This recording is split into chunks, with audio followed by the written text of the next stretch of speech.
Hello friends, आज हम आपको एक 16 साल के लड़के की स्टोरी बताने वाले हैं जो कैसे 20,000 रुपये लगाकर 1 करोड़ की कंपनी का मालिक है। 1 करोड़ की चॉकलेट कंपनी, मालिक 16 साल का लड़का, 20,000 से शुरुआत की। पापा को लगा बच्चा है, खेल रहा होगा। स्टोरी शुरू करते हैं। दोपहर के करीब 1 बज रहे हैं। उदयपुर सिटी से 7 किलोमीटर दूर फतेह सागर लेक होते हुए आगे बढ़ने पर भुवना बाईपास के नज़दीक मीरा नगर का इलाका है। नजरें घुमाने पर ऐसा लग रहा कि यहाँ की कॉलोनियाँ कुछ सालों में ही डेवलप हुई हैं। कुछ दूर चलने पर एक घर दिखाई देता है जहाँ कंस्ट्रक्शन का काम चल रहा है। गाड़ी से उतरते ही मेरी नज़र सामने झाड़ू लगा रही लाल रंग की राजस्थानी घाघरा चुनरी पहने एक महिला पर पड़ती है। मैं संकुचित होते हुए पूछता हूँ, आप ही दिग्विजय सिंह की माँ हैं? मुस्कुराते हुए जवाब मिलता है, जी जी, मैं ही हूँ। आइए, अंदर आइए। मैं 16 साल के दिग्विजय सिंह से मिलने और उनके पूरे बिजनेस को समझने यहाँ आया हूँ। दिग्विजय अभी उदयपुर सिटी में चल रहे एक चॉकलेट वर्कशॉप में गए हुए हैं। कुछ देर बाद दिग्विजय आते हैं। एक अदना सा 12वीं पास, बिना मूंछ दाढ़ी का लड़का मेरे सामने खड़ा है। मैं आश्चर्य भरी नजरों से पूछता हूँ, आपकी ही चॉकलेट बनाने की कंपनी है जिसका टर्नओवर करीब 1 करोड़ है? दिग्विजय हंसते हुए कहते हैं, क्यों यकीन नहीं हो रहा? 1 करोड़ टर्नओवर वाली कंपनी मेरी ही है। जब हम दोनों की बातचीत आगे बढ़ती है तो एक पल के लिए भी नहीं लग रहा है कि मैं किसी 16 साल के लड़के से बात कर रहा हूँ।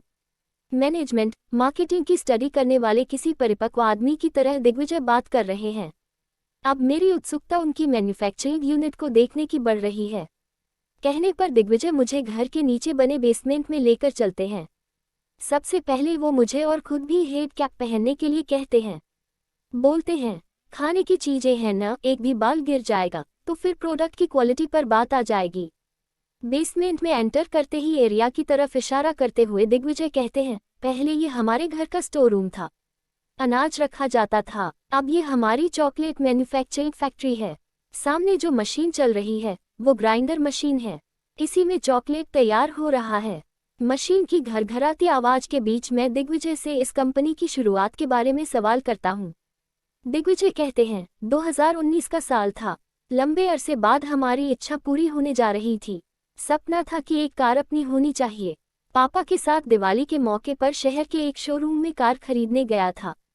सब कुछ हो जाने के बाद शोरूम ओनर ने कार की चाबी के साथ एक चॉकलेट का डिब्बा गिफ्ट किया। मुझे बचपन से चॉकलेट पसंद रहा है, लेकिन मैं इसके पैकेट पर लिखी चीज़ों को भी बड़ी बारीकी से पढ़ता हूँ।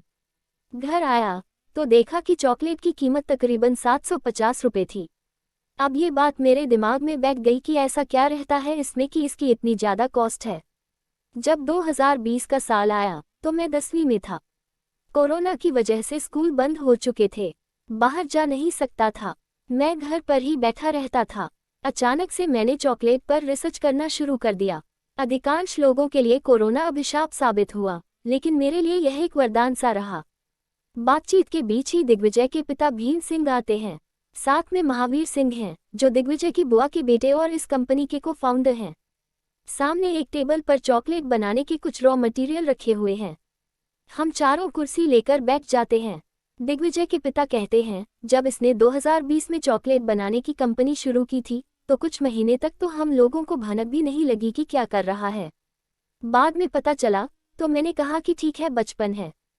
चॉकलेट खाने की उम्र में चॉकलेट बना रहा है। खुद के खाने पीने के लिए बना रहा होगा, ये सोचकर मैंने ज़्यादा ध्यान नहीं दिया। मुझे क्या पता था कि ये कंपनी आज करीब 2.5 साल में ही इस मुकाम तक पहुंच जाएगी। महावीर के कंधे पर हाथ रखते हुए भीम सिंह हंसकर कहते हैं, मुझे तो सबसे ज़्यादा डर इसे लेकर था। दरअसल मेरी फैमिली तो अब थोड़ी बहुत स्टेबल भी हो गई है, लेकिन इसकी फैमिली उस वक्त एक बेहतर जिंदगी जीने की जद्दोजहद में थी।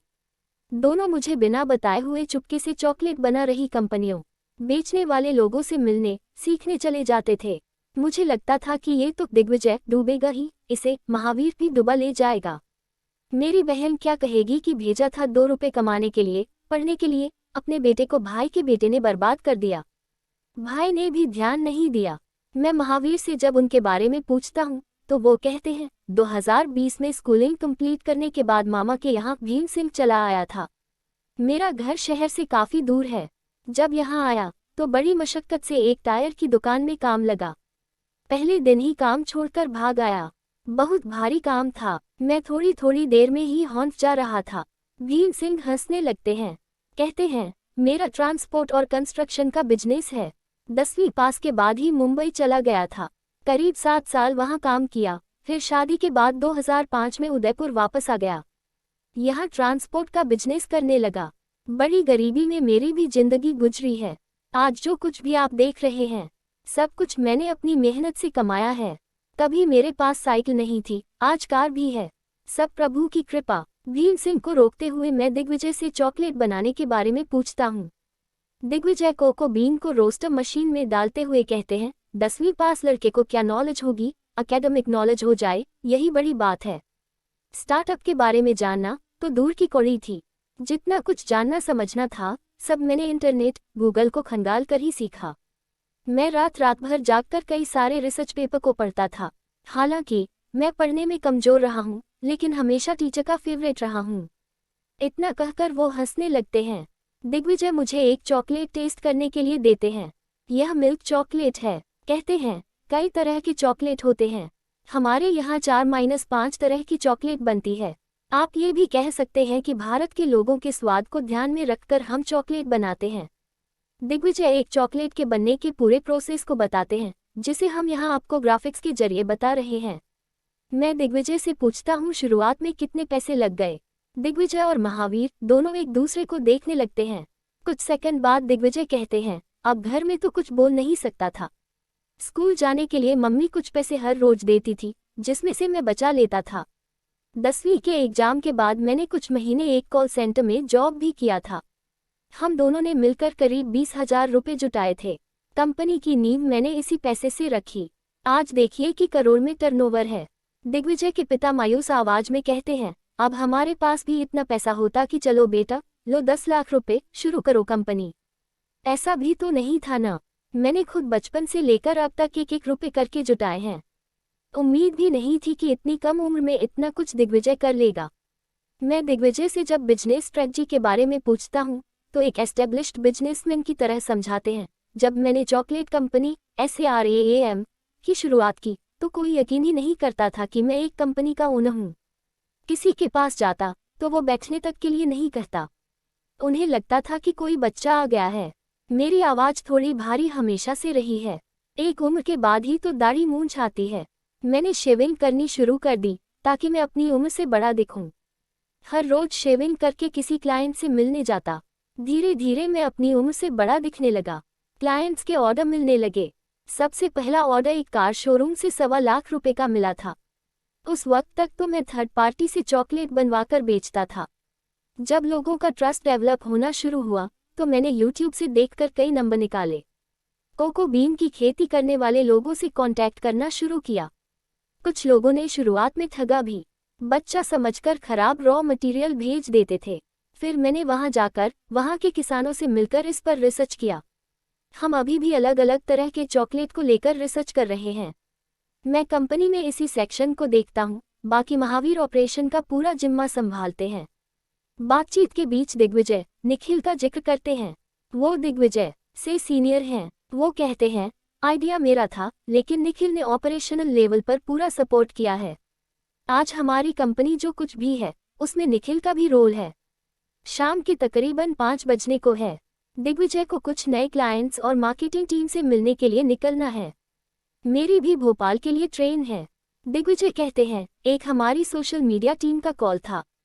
हम सोशल मीडिया के जरिए भी चॉकलेट को प्रमोट करते हैं, प्रोडक्ट के बारे में जानकारी शेयर करते हैं। अब तो जमाना ही सोशल मीडिया का है। करीब 50% सेल वेबसाइट के जरिए, जबकि बाकी का सेल बिजनेस टू बिजनेस बीच से आता है। कंस्ट्रक्शन का काम चल रहा था, इसलिए आज महिलाएं नहीं आई हैं। नहीं तो फेस्टिवल सीजन में ये पूरा भरा रहता है। हम अभी रक्षाबंधन और दिवाली की तैयारी कर रहे हैं। आइडिया, चॉकलेट देखकर इसके बारे में जानने की इच्छा होती थी। कोरोना में स्कूल बंद हुआ तो लगा कि यही बड़ा मौका है। दिवाली पर पापा ने कार खरीदी। शोरूम ओनर ने गिफ्ट के तौर पर चॉकलेट का डिब्बा दिया, जो करीब 750 रुपए का था। कई दिनों तक सोचता रहा कि इस चॉकलेट में ऐसा क्या है जो इतना महंगा बिकता है। मैं चॉकलेट के बारे में रिसर्च करने लगा। इसी बीच बुआ का बेटा महावीर मेरे घर पढ़ने और जॉब करने के लिए आया था। हम दोनों ने मिलकर चॉकलेट बनने की पूरे प्रोसेस को समझने का फैसला किया है। Training, general research paper, books और इंटरनेट से सीखा चॉकलेट बनाना। बचपन से किसी चीज़ को बारीकी से जानने में इंटरेस्ट रहा है। हालांकि 10वीं पास लड़के को चॉकलेट बनाने की क्या समझ होगी, इसलिए मैंने इंटरनेट, यूट्यूब से चॉकलेट के मेकिंग प्रोसेस को जानना समझना शुरू किया। रात के 2-2 बजे तक चॉकलेट की ओरिजिन से लेकर मैन्युफैक्चरिंग तक के बारे में रिसर्च करने लगा। इसके raw material, machinery parts Kerala, Tamil Nadu में ज़्यादा मिलते हैं। इंटरनेट के जरिए उन लोगों से कांटेक्ट किया। चॉकलेट से कमाई का गणित। इंडिया में चॉकलेट का मार्केट साइज $2.4 बिलियन का है, जबकि ग्लोबल मार्केट साइज $68 बिलियन का है।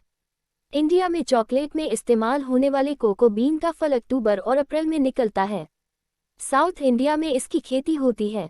इंडिया में 4 तरह के चॉकलेट की सबसे ज़्यादा demand: soft centred chocolate, bar chocolate, coated chocolate, bon chocolate, slabs chocolate, truffle chocolate, milk chocolate, dark chocolate, white chocolate. Chocolate बनाने का बेसिक प्रोसेस: सबसे पहले कोको बीन को रोस्टर मशीन में रोस्ट किया जाता है।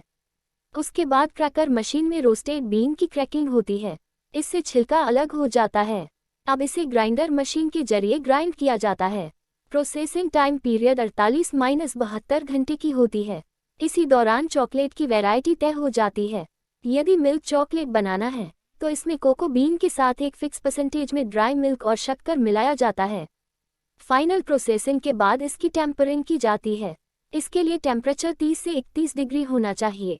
अब चॉकलेट को डाई पर रखकर फ्रेम किया जाता है। फिर 12 से 20 डिग्री टेम्परेचर में फाइनल चॉकलेट बार को रखा जाता है।